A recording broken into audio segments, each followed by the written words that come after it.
అందరికీ నమస్కారం. మీనాకుమారి చదలవాడ.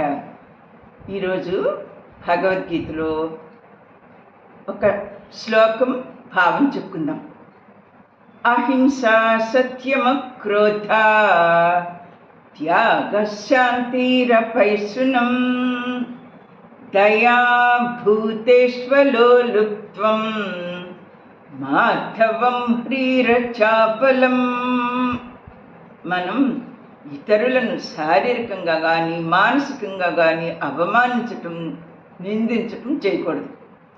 ఇతరుల తప్పులను వెతకటం, బాధపడుతున్న వారిని చూసి సంతోషించటం చెయ్యకూడదు. ఇతరుల సంపదలను చూసి ఈర్ష్యపడకూడదు. పుణ్యఫలాన్ని సంపాదించాలంటే ఇలాంటి వాటికి దూరంగా ఉండాలి.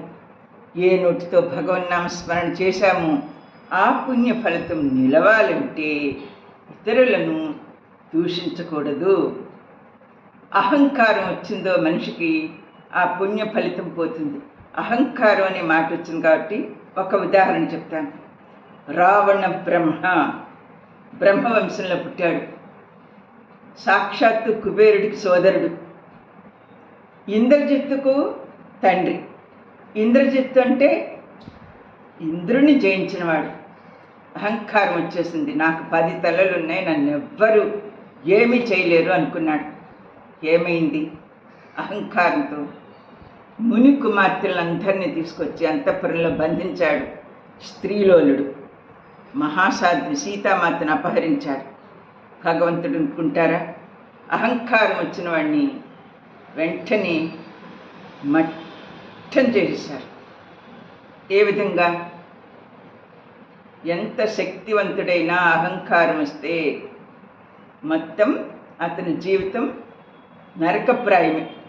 సంహరించారు కదా భగవానుడి చేతిలో సంహరించబడింది రావణాసురుడు. అలా అంతటి వాడే చనిపోయాడు.